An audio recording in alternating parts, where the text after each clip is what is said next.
Selamat pagi sahabat semua, ketemu dengan saya lagi Dr. Karolin Tirtajasa, SPOGK. Hari ini kita akan bincang tentang lilitan tali pusat pada bayi tentunya ya. Kita lihat gambarnya ya. Nah, nih bayi itu di dalam rahim bisa kelilitnya tuh kemana-mana ya, karena dia bergerak aktif biasanya di dalam. Bisa lehernya yang kelilit, bisa badannya ya seperti ini ya. Jadi kondisi lilitan tali pusat itu bisa di mana-mana aja terjadi ya, tergantung pergerakan bayi. Nah, sebetulnya kalau tali pusatnya panjang ya dan lilitannya juga tidak kencang, sebetulnya tidak masalah untuk bayinya ya.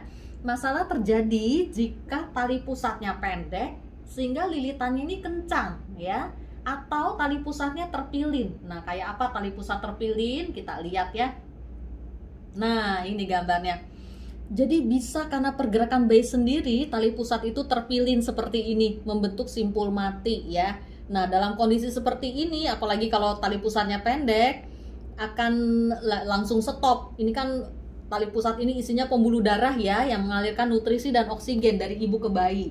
Jadi kalau terjadi simpul mati seperti ini, otomatis bayinya nggak dapat lagi nutrisi dan oksigen ya, bisa menyebabkan kondisi IUFD atau intrauterine fetal death ya, sangat mengancam nyawa bayi.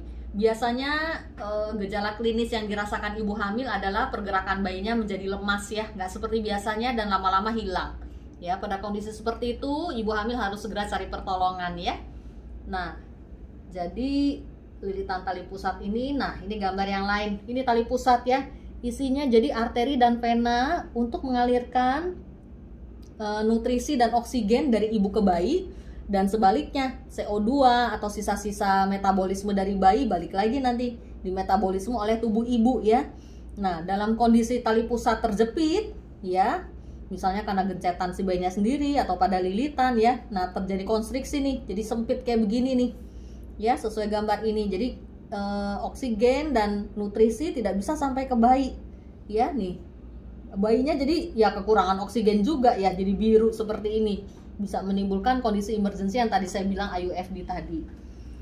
Jadi ibu-ibu, lilitan tali pusat ini bisa terlihat, bisa juga tidak terlihat lewat USG ya. Kalau USG-nya ada Doppler ya, itu kita bisa lihat lilitan tali pusat. Tidak ada Doppler juga bisa sih sebetulnya kita bisa lihat ya, tergantung posisi leher bayi saat dilakukan USG ini. Nah, 75-85% sih biasanya bayi-bayi lahir dengan kondisi lilitan tali pusat dan aman-aman saja ya. Tapi pada kondisi tertentu yang tadi saya bilang, membentuk pilinan, membentuk simpul mati, atau tali pusatnya pendek ya, atau lilitannya kencang ya, itu bisa saja menimbulkan masalah ya. Nah, biasanya kita bisa lihat secara klinis saat usia hamil mencapai 37 minggu. Ya, normalnya kalau hamil anak pertama 35 minggu juga kepala bayi sudah engage ya, masuk turun ke dalam mangkok panggul. Nah, pada bayi-bayi dengan lilitan tali pusat ya, saat usia hamil 37 minggu paling lamanya ditunggu, kalau kepalanya masih di atas juga ya, tidak turun masuk ke dalam mangkok panggul, itu bisa jadi pertanda lilitannya kencang atau tali pusatnya pendek. Jadi pada kondisi seperti ini biasanya angka keberhasilan lahir normalnya juga tidak terlalu baik ya. Sekian, terima kasih, semoga menjadi manfaat.